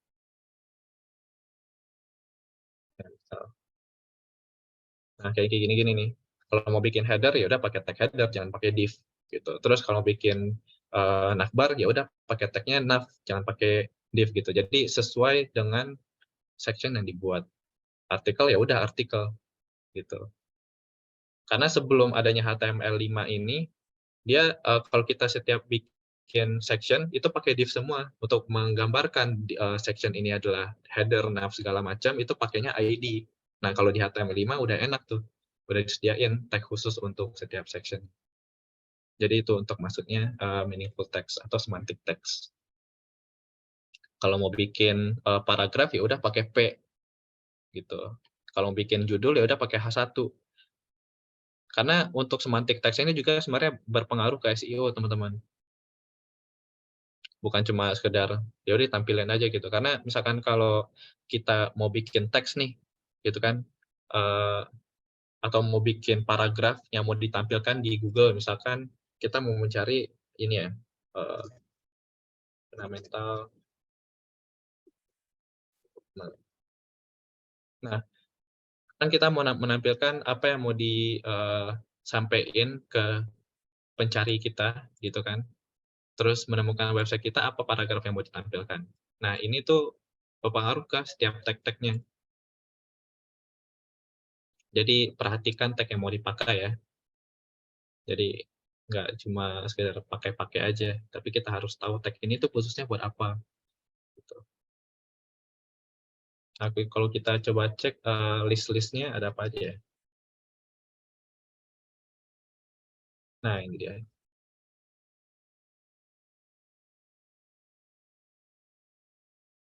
Nah, artikel nih buat bikin blog ya, terus ini buat sidebar, ini details, pick caption, figur, IMG ini biasanya satu kesatuan.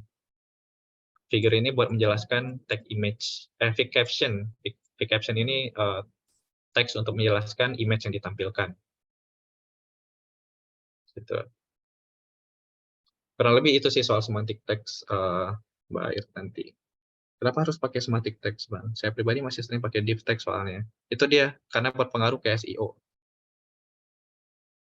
Itu sih. Karena dengan semantic text pun juga akan membantu programmer juga nggak sih? dengan oh ini tuh lah bagian di nav. Sebenarnya meski kayak gini pun dia nggak masalah gitu. Cuman ya dengan ada tag yang bisa langsung dipakai kenapa enggak gitu kan? Karena kalau ditambahin ID kelas ID segala macam itu jadi ngeribetin juga nggak sih? Gitu.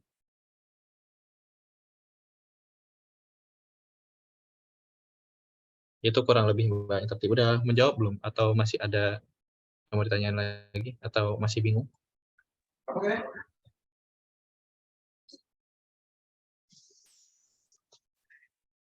Oke, siap. Thank you juga Mbak Tanti pertanyaannya.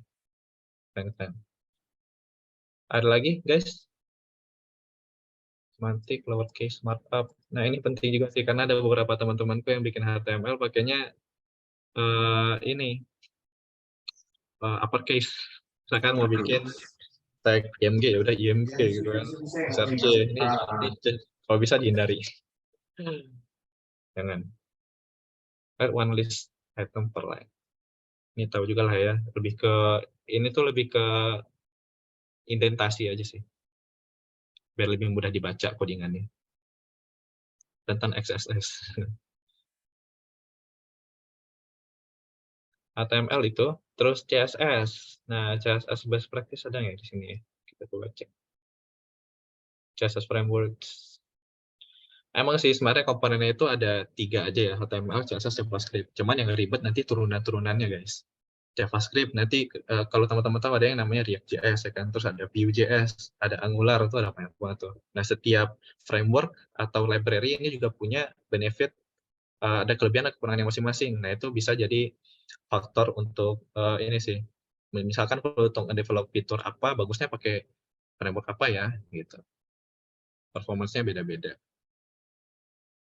Itu sih yang akan lebih lebih kompleks lagi ke dalamnya ya, kalau di breakdown antara ketiga itu.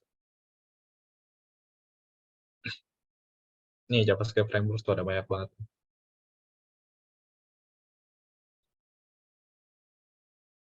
CSS, responsive. Zona FM mungkin ada nggak ya yang mengatur pemilihan warna tampilan web gitu? Nah, gimana sih trik untuk warna gitu sama warna?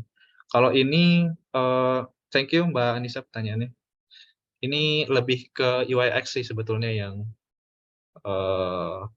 yang bertanggung jawab soal pewarnaan atau tipografi ya. Tapi misalkan kalau emang kita di dalam tim itu nggak ada UX designer, ya otomatis kita kan yang nge-handle tampilannya dengan imajinasi kita sendiri.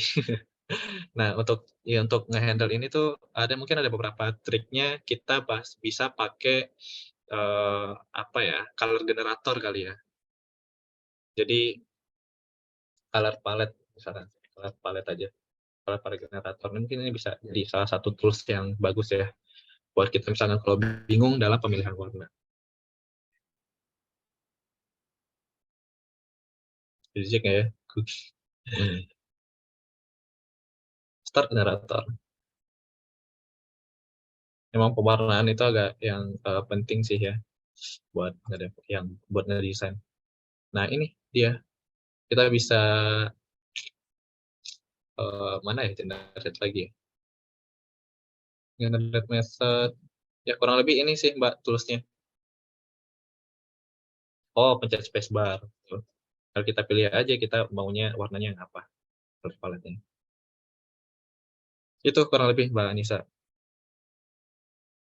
Terus juga sama satu lagi nih, salah satu tips buat kita yang nggak punya tim UIX ya, buat desainnya itu diserahkan ke kita sebagai front end full.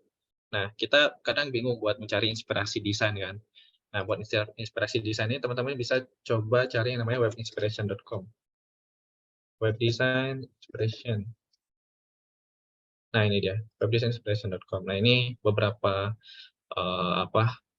inspirasi desain yang teman-teman bisa cari. Ini ada animasi-animasinya juga. Kayaknya ini cocok deh buat implementasi di website gua misalkan. Itu. Terus ada satu lagi web yang keren banget buat teman-teman front end dev. Namanya bentar. Apa ya?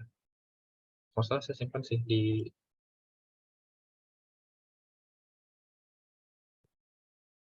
mana ya, mana?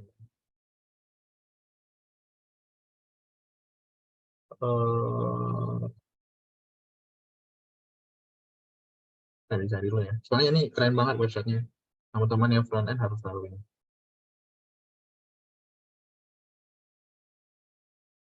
Mana ya? Programming tools, bukan. Programming, bukan. Wah, buat kebanyakan jadi bingung ini. Font, tutorial, framework CSS, bukan. Aduh, apa yang namanya ya? Oh, ini baru ingat. Timpanus.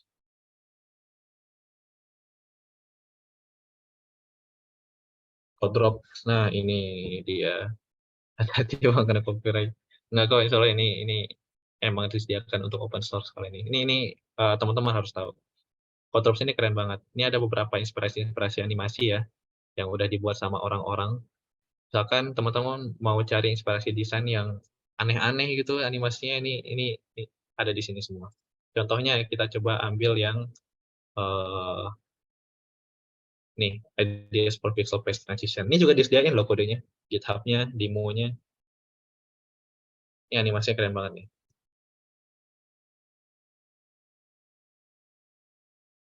Itu kan desain-desain kayak gini. Mordimos. Nah, ini bisa jadi salah satu inspirasi, salah satu referensi buat teman-teman yang mau tuh transisinya. Ini mana ya?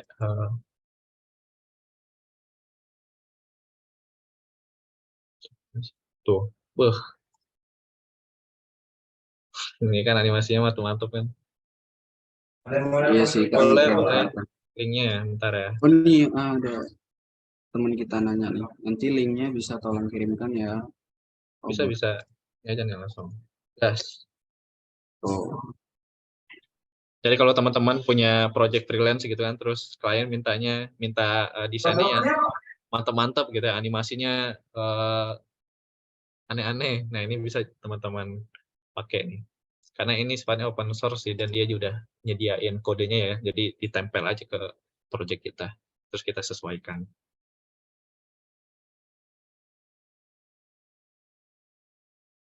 Itu sih.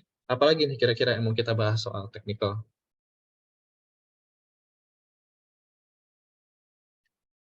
JavaScript fundamental, oke. Kita coba bahas satu. JavaScript fundamental. Kalau kita udah masuk JavaScript itu kan kita nggak akan jauh-jauh yang dari namanya algoritma ya. Algoritma pun juga ada banyak turunannya. Struktur data dan algoritma. Mungkin kalau teman-teman yang mahasiswa pasti dapat nih matkul ini nih. Ya nggak sih?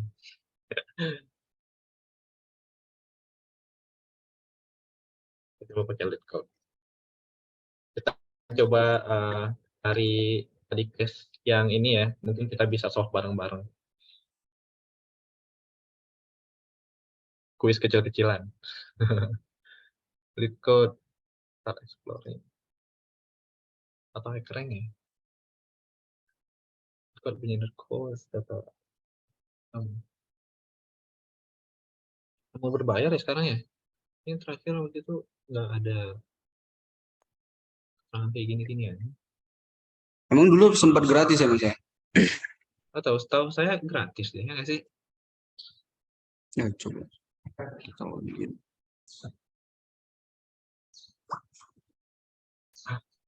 Lagi kita Atau teman-teman punya ada study case tertentu yang belum terselesaikan, mungkin bisa di-share, nanti kita solve bareng-bareng. Kalau ada yang mau. enggak, ya enggak. Kesian. Introduction to Big O, wah Big O notation, oke. Big O ini nanti teman-teman juga perlu pelajari kalau udah masuk ke mid atau senior ya. Karena ini akan bergantung sama performance, berkaitan sama performance.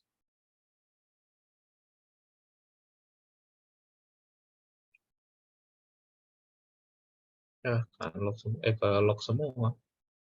hackernya nggak?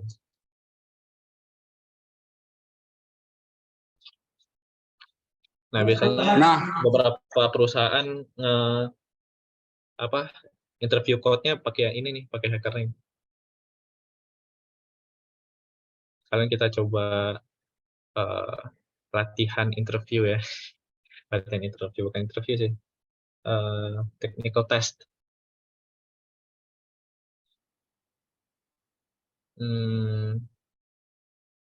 Terus di mana ya? Coba kita login dulu.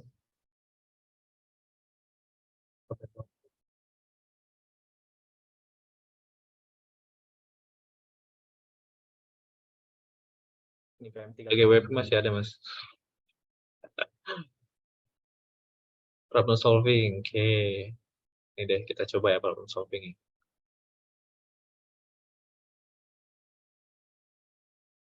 Kita coba solve yang apa endpoint. Ayo loh, gimana tuh? Yang banget lagi. Kita coba cari yang ini yang simple-simple. Ini udah jam 5.52 nih. Cukup nggak ya kira-kira ya? nah itu juga Mas, takutnya kan ngeganggu jam berbuka juga kan. Oke. Nah, Mungkin gimana kita Mas Reda? bahas ini di lain waktu ya kali ya, teman-teman Nah ya. iya, mungkin kita lanjut ke part 2 mungkin kalau misalnya Mas Waduh, part 2. ada Rame dong waktu nanti juga part sama 2. member juga kan, siapa tahu gitu. Kira-kira Oke. teman-teman ada yang tertarik nggak kira-kira? Yang pengen lebih dalam mungkin? Ya kira-kira dari penjelasan apa yang kita bahas sebelumnya, gimana? Udah mulai tergambarkan belum frontend itu seperti apa, teman-teman? Udah sesuai as expected nggak sih? Atau ada yang masih bingung nih soal frontend itu gimana? Boleh di-share di chat, teman-teman? Udah mulai tergambarkan? Dikit, oke.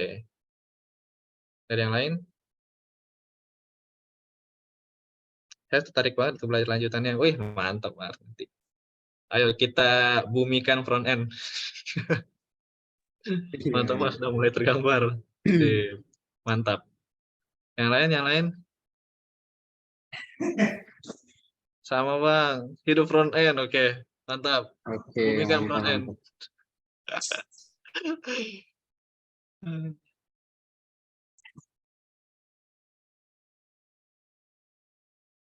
Oke, kalau gitu teman-teman, mudah-mudahan apa yang kita bahas tadi ini ya bisa lebih menggambarkan dan sesuai ekspektasi teman-teman pembahasannya. Karena ini udah mau jam 6 juga. Mungkin itu aja yang bisa aku sampaikan tadi. Mudah-mudahan bermanfaat ya. Kalau mau kita connect bisa di sini Instagramku Araihan, ini sih Araihan underscore ya, belakangnya ada underscore-nya. Ini GitHub, LinkedIn, dan ini emailku kalau mau hubungi, mau connect. Oke, thank you buat teman-teman yang udah hadir semuanya sini. Keren banget. Tadi jam 4 lebih memilih Belajar ya, sharing course-nya session buat ya. belajar gitu ya. Ya, Thank sharing you sekali session lagi aja. buat teman-teman. Itu aja. Assalamualaikum warahmatullahi wabarakatuh. Mohon maaf kalau ada kesalahan kata-kata atau yang menyinggung segala macam. Baik Mas, terima kasih ya Mas atas waktunya. Buat teman-teman juga member yang lain, terima kasih yang udah hadir. Kita sama-sama belajar ya teman-teman di sini ya. Mas Ryan udah banyak banget tuh ngasih materi-materi mulai dari pewarnaan, gimana cara kita mendirikan website, terus juga fundamental dasar dan lain-lain. Nah, mungkin dari teman-teman nih kan udah dapat gambaran tuh gimana front end itu sendiri.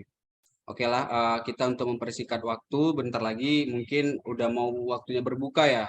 Nah, kita akhiri aja. Terima kasih semua teman-teman dan Mas Rehan yang udah ngejelasin tentang front end itu sendiri. Oke teman-teman, itu jangan lupa mungkin kalau pengen connect ke Mas Rehan tuh udah diinin, bisa difoto atau screenshot. Nah, oke tuh ada connect LinkedIn ya Mas. Oke, nah kita dokumentasi sebentar. Mantap. Bisa Mas ya? Boleh Mas? Sebelum Gimana Mas? Sorry. Kita dokumentasi sebentar. Oh, siap. Foto bareng. Nah, iya. Oke. Nah, teman-teman bisa on cam nggak sebentar untuk kita dokumentasi nih event Aku kita stop hari share ya, ini. guys. Oh iya, boleh boleh. Nanti slide-nya aku kasih ke Nah. Mas Rizky. Oke. Forward. Oke, teman-teman bisa on cam nih, ada Kanisa, Elza. Sebelum kita ngakhiri pertemuan kita di sore hari ini, sebelum berbuka juga nih teman-teman. Ayo, teman-teman bisa on cam. Segini aja nih. Segini aja nih, nanti aku yang on cam ini sendiri nih. Ayo, cepat-cepat. Ya.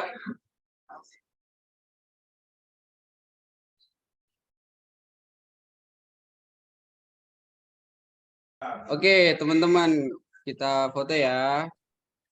1, 2, 3. Oke, sekali lagi ya teman-teman. Oke, 1, 2, 3. Oke, terima kasih buat teman sekalian udah hadir. Kita akhiri aja. Assalamualaikum warahmatullahi wabarakatuh. Waalaikumsalam warahmatullahi wabarakatuh. Thank you teman-teman semuanya. Thank you juga DSC UMSU ya. Sukses terus. Siap Mas, terima kasih. Terima kasih banyak Bang. Makasih banyak juga semuanya. Oke. Selamat berbuka puasa ya. Ya Bang, selamat berbuka juga. Ya di sini juga udah membuka. Oke, thank you guys. Go izin out ya. Leave. Oke Mas. Thank you.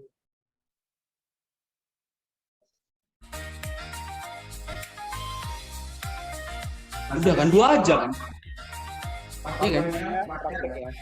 Oke, nanti aku yang ngisi part 2-nya. Bisa.